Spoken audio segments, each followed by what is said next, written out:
when I was having sex, it was now too painful that I could not even contain it. By the time I was finishing my radiotherapy sessions, I had got burns, radio burns on my private parts. My husband used to say, oh, maybe I'm just afraid, maybe I just don't want to give him his conjugal rights. The doctor is asking the students like, okay, what strange can you see in that cervix?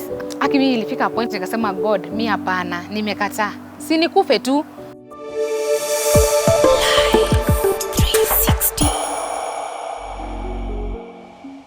Hello everyone and welcome to Life 360, and here your health is our business. My name is ROBI Omondi, and in this channel we speak about so much to do with health, and today we'll be speaking to a very special guest who will be taking us through her journey with cervical cancer.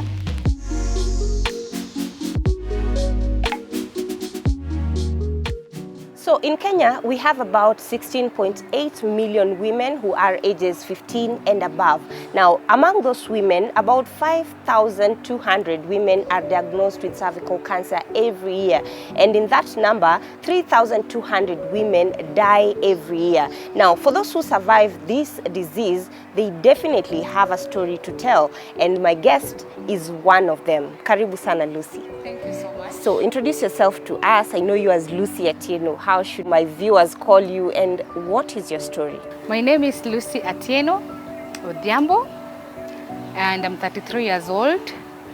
I'm a cervical cancer survivor, and I hope to share a lot with you people today so that people can be encouraged. In my imagination, and so are many others who maybe have not gone through cervical cancer or don't know someone who has gone through cervical cancer, we assume that cervical cancer inashika only the elderly, but you're 33.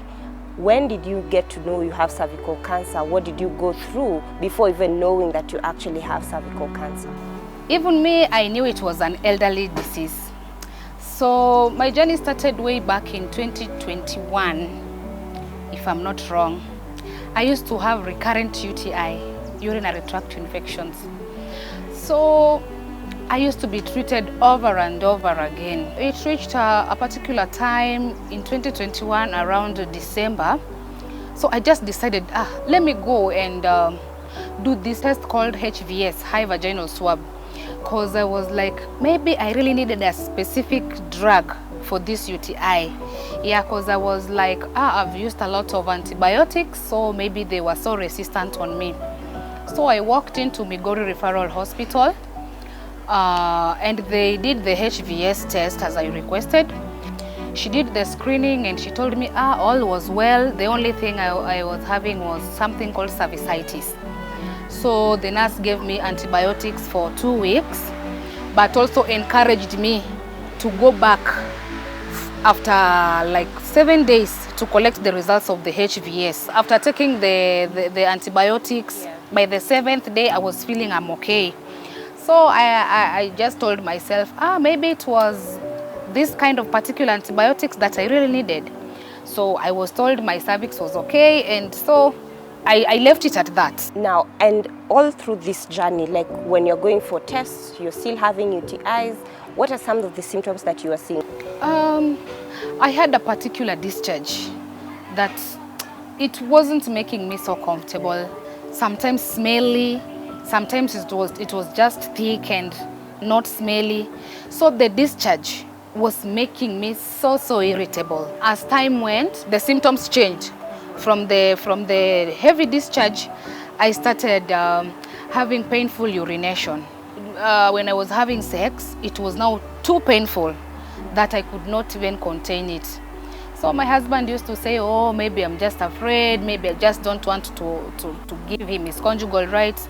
But deep inside, I was hurting.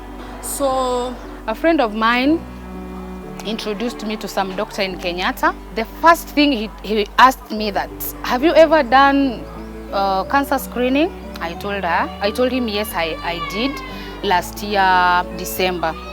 And I told him the results were just okay. So he told me there is no harm in doing another one. So you can do pap smear and then you do HVS. You remember there before I was also done for the HVS and I was told I had cervicitis. Before the HVS, the nurse requested me that even if it is pap smear that will be done, but as before I take the HVS, let me just do the normal screening. So the normal screening the nurse did with the Viavili, and she just told me that my cervix was not looking so good. And I was like, what do you mean? That is why I'm here, because the way I'm feeling, I know it is not looking good. And now she started just bringing it out pole pole. Akanichorea hapo, akaniambia this is the normal one, this is the abnormal one, this is the cancerous one, and blah blah blah. A lot of pictures. So I was like, okay, so yangu inakaa aje? And she told me that yako nina suspect inaweza kuwa cancer. Yeah, I don't want to be so sure, because if we suspect it, then there is another test that will be done. So I was so worried, but again I was like, I don't think if I can have cancer. Before we go to the results, I want to understand this journey, because there is no one who would want to be told that you have cancer. Even the waiting process, how was it for you? How did you share it with your husband? How did it make you feel? Do you start telling your friends, this is how I'm feeling, this is what I'm waiting for? That waiting process, how was it for you? I just told my husband that mimi nimeenda hospitali and the nurse is telling me that ana suspect niko na cancer. So this particular time I'm not so worried, because I'm just waiting for these HVS results. And then after 7 days, she calls me and tells me that, oh, the results are out and you're having cervicitis. I'm like, oh God. Now this is the thing that has been really eating me up. I knew that it could be cervicitis again. So this is the second time you're being told you have cervicitis? Yes, this is now the second time. All right. So I took my antibiotics and I was feeling so relieved. And I was telling my friend like, I think this thing was just cervicitis, because right now, niko poa. Hakuna discharge, niko too fiti, there is no pain that I'm feeling. So when I went to the gynecologist, things were not so easy. After being opened, the first thing the doctor was asking, what is so strange about the cervix? So I'm like, Daktari, nini, so you just tell me, what is it that you're seeing so strange that you're telling your students and you're not telling me? Eti, vile tumekufungua, tunaona ni kama unaweza kuwa uko na saratani ya kizazi. I'm like, really? So? Kaniambia, now we are going to take some samples here. It's going to be painful, but just bear with us, because we have to remove, like, kutoa nyama pale ndani ya cervix, penye kuna ile wound, because there was a wound already in my cervix. So that is why there was painful penetration, and when the discharge was coming out, I was feeling pain. So after 2 weeks, I called the nurse and asked her if my results were out. She told me not yet, but she will keep me posted. I had to wait for the results 1 month.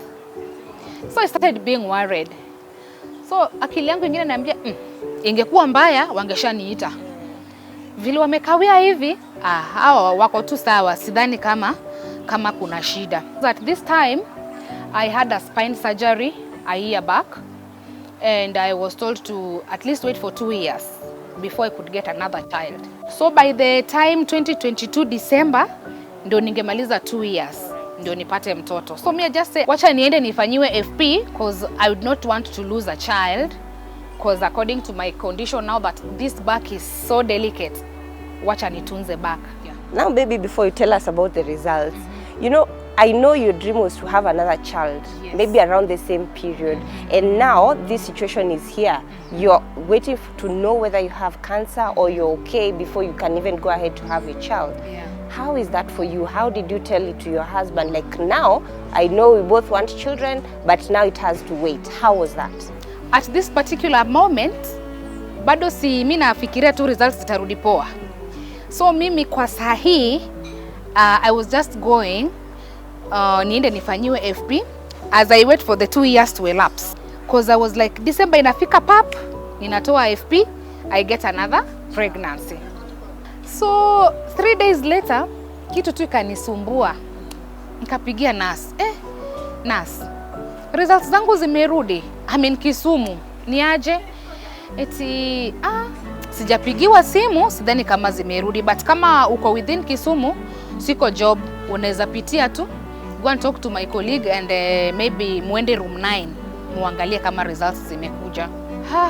That particular day, kumbe results zangu zilikuwa zimekuja like a week earlier, and for some reasons I don't know, zilikuwa misplaced. So we went to room 9, nikaambiwa results bado. So this particular nurse aka insist, hebu tuende, I don't know, it was room 11, penye sasa results zikisha kuja zinawekwa hapo, ndio tena zinasambazwa in those clinical rooms, so that yule client mwenye alipewa return date akikuja anaambiwa ama anapigiwa aende results. So tukaenda na huyu nurse, and then akauliza tu colleague wake, akamwambia that name sounds familiar, I think I keyed it in.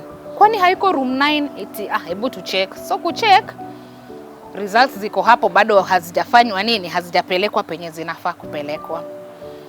So when I entered the room, this nurse, I don't know if he was a nurse or he was a radiologist who was giving people the results.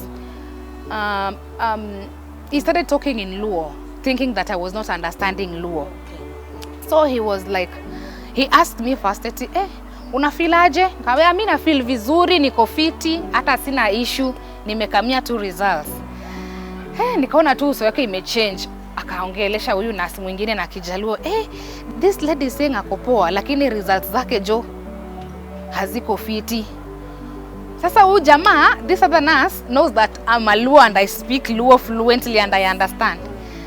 So it's like, so anajaribu kumsignal, yani aache hiyo story ndio waone vile wananiambia. So mimi nikanyamaza tu, pia nika play down, nikajifanya tu hata sisikio lugha. Sasa sanda msho dem aje na vile sasa amekuja na vibe yote yako tu sawa. So this nurse pulled him out. Mimi sasa hizo nimebaki tu nimezuba hivi. Because now you already, it's like you already know. I already know. Yeah. So akamvuta nje. So I think alienda kumwambia, unajua huyu dem anasikia hizi vitu zote.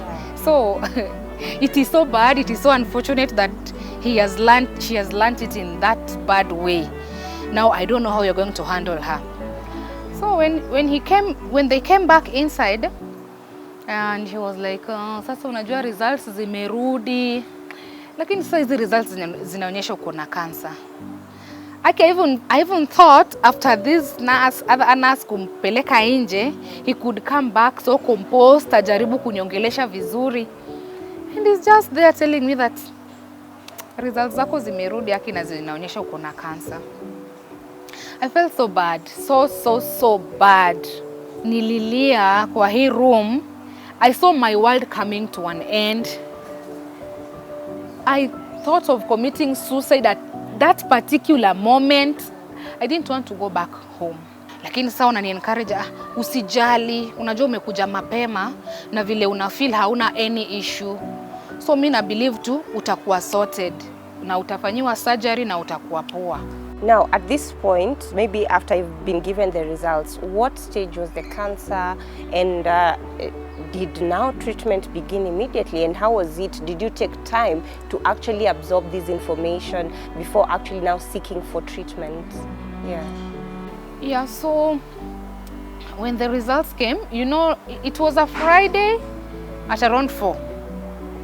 You will not find any government doctor in the facility at 4 p.m. on a Friday. So they had to book me for the following week on a Tuesday, so that I could come to see the gynecologist to tell me that iko stage gani, what is required. I was really anxious. I really want to hear what the doctor is saying.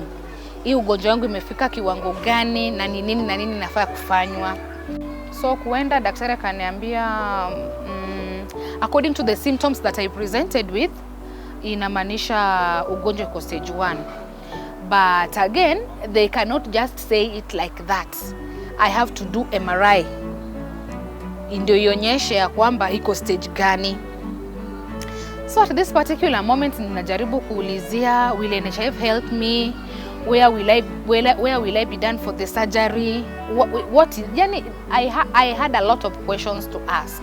So I had to move very fast. I involved my family members, I involved my friends. So we went to Eldoret with my dear friend Lupita. So tukaenda Moi referral, tukaona gynecologist. Tukaambiwa for us to be booked for surgery maybe in July. Remember, this is April. Una imagine tu umeambiwa uko na cancer. Alafu mtu anataka kukuambia ungoje April, May, June, July. Sikuwa na yani sikutaka kujua like nitawait aje, hii ugonjwa itakuwa imesambaa, nitakuwa nimeisha. Sasa hizo mimi nilikuwa tu niko Google, every now and then nilikuwa Google because nilikuwa naona basi hizi ndio end times zangu zimefika. So my friends came in handy.